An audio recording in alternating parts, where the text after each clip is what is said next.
ko na po kayo. Miss na rin kita, Austin. Kayo ng kapatid mo. Salamat, anak, at nagbalik ka na sa akin. Hindi po ako magtatagal po dito, Mami. I just want to see you.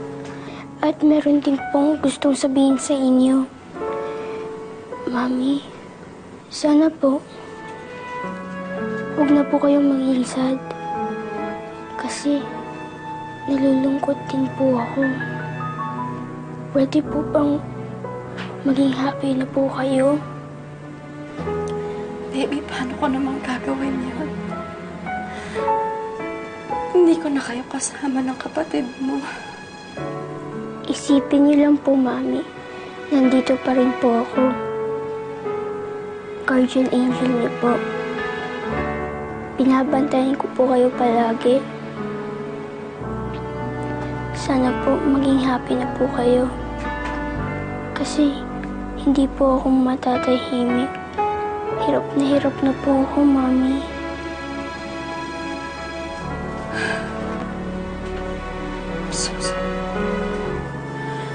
I'm sorry, Austin. I love you so much, Mami. Kayo po ni Daddy at ni Baby. Someday, magsasama-sama po tayo ulit, Mami. Pero hindi po ngayon. Austin, please. Anak, huwag mo akong iiwan. Goodbye, Mami. Austin. Austin.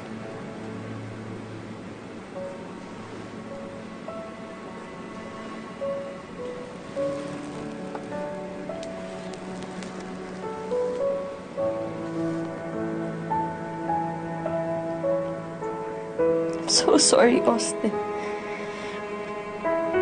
Hindi ko gustong pahirapan ka, anak. Hindi ko sinasadya. I'm so sorry, baby. So sorry.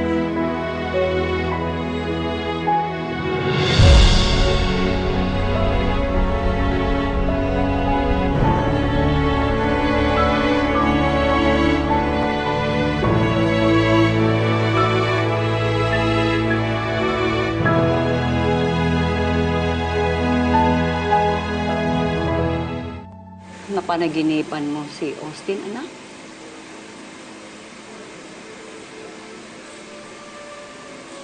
Akala ko na ito totoo. Akala ko nagbalik na talaga siya.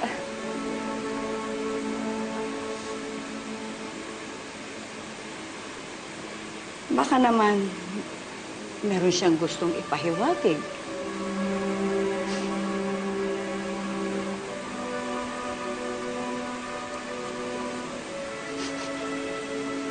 Sabi niya,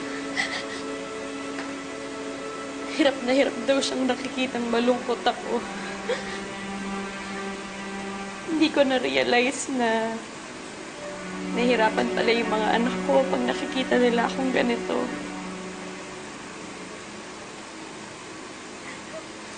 Kaya kahit mahirap, sakit, susubukan ko na pong bumangon ulit. Alang-alang sa katahimikan ng mga anak ko.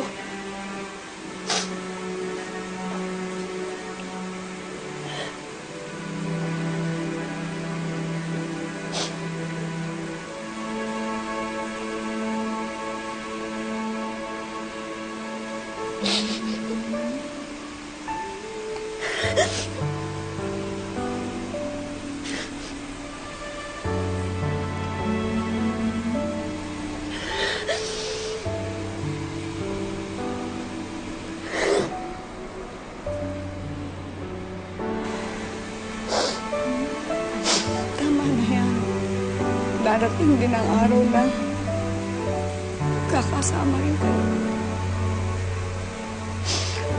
Basta tibayan mo lang ang loob mo, anak.